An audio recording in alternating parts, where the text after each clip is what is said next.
We start in Puerto Rico, where inflation has made it even more difficult for families who already struggled to afford food and other basic necessities. Our Francis Felix has more today from a nonprofit doing what they can to help the island's most vulnerable communities.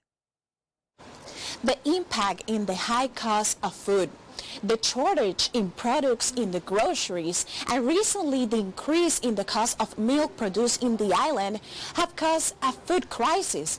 Non-profit organizations like El Comedor de la Kennedy, the dining room in the Kennedy Avenue, have seen an increase in families seeking for food supplies. In the midst of the global food crisis, countries highly dependent on imports are in a position of greater vulnerability. Puerto Rico only produces between 10% and 50% of the food it consumes. This reality places in the group of countries at a disadvantage in the current global scenario. Comedor de la Kennedy is a non-profit entity with the mission of eliminating food insecurity in the island. Chef Ivan Clemente decided to found this initiative 10 years ago after discovering the hunger problematic in Puerto Rico. In Puerto Rico, we have the problem, the lack of food resources. The food is an increment to the price. It's very difficult buy to the diet to the elderly, and it's very difficult for the people. In the last weeks, the organization has seen an increase of 500 families coming to this dining room to receive food supplies in what is called Family Mission Program. 3,000 to 5,000 elderly people and 2,000 children are impacted every month. Because in Puerto Rico, this population is abandoned. Don't have the attention. Don't have it care. It's a lot. The priority for the Comedor is children and elderly. The principal reason to the people to came to the Comedor and telling the no adquisity the food is because the taxes is very high and the money is very low. The challenge now is more food because more receive people. I need provide the food. I need more food. I invite you, people, please, help your people, help the elderly and the children, because this population don't wait anymore. Thank you. What type of products usually you put in the grocery bag?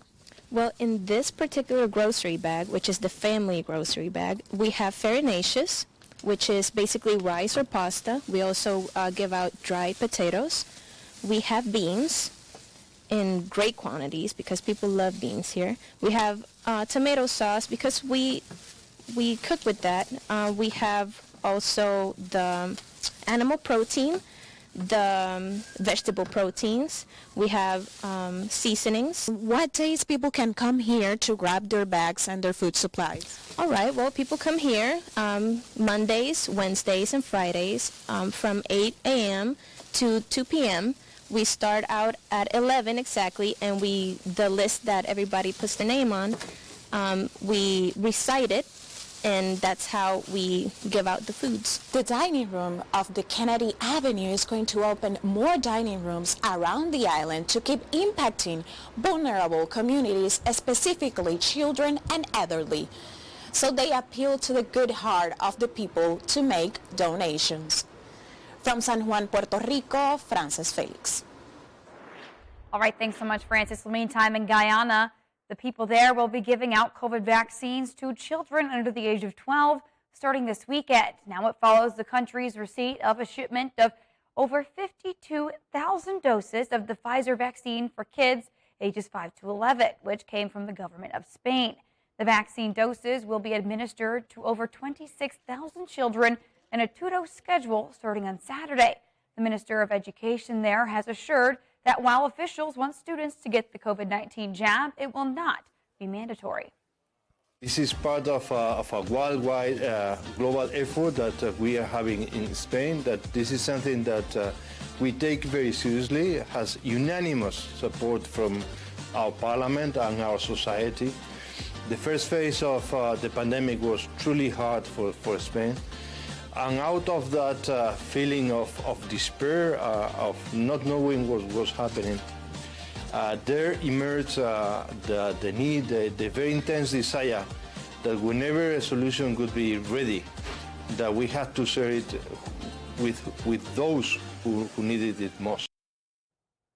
Well, meantime, the ambassador of Spain explained that his country had made the donation during a high global demand for vaccines. Vaccines will remain voluntary. So to all the parents listening to us, vaccines will continue to be voluntary.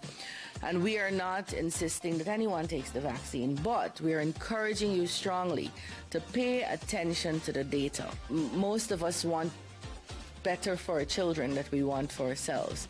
And I urge you to consider strongly taking this, getting your children vaccinated with this vaccine.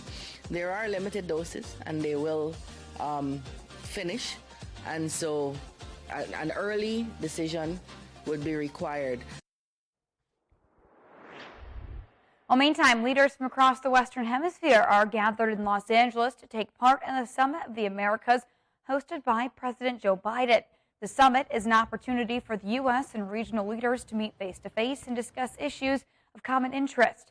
The 5-day summit centers around the theme of building a sustainable, resilient, and equitable future. Over 20 years of state and government are in attendance, which administration officials said would be in line with past gatherings. However, the president has been met with mixed reviews for his decision to exclude Cuba, Venezuela, and Nicaragua from the event while addressing summit attendees. President Biden announced a new initiative, America's Partnership for Economic Prosperity, and called for an end to the cycle of marginalized communities suffering during the most of crisis times. He also had a message for the people of the Caribbean. My intention is to intensify the relationship with the Caribbean, and I mean that sincerely. You're critically important to us in every way, and I hope we're important to you. And I think that there's a means by which we can maybe undo some of the damage done the previous 4 years. Now, this year marks the 9th Summit of the Americas.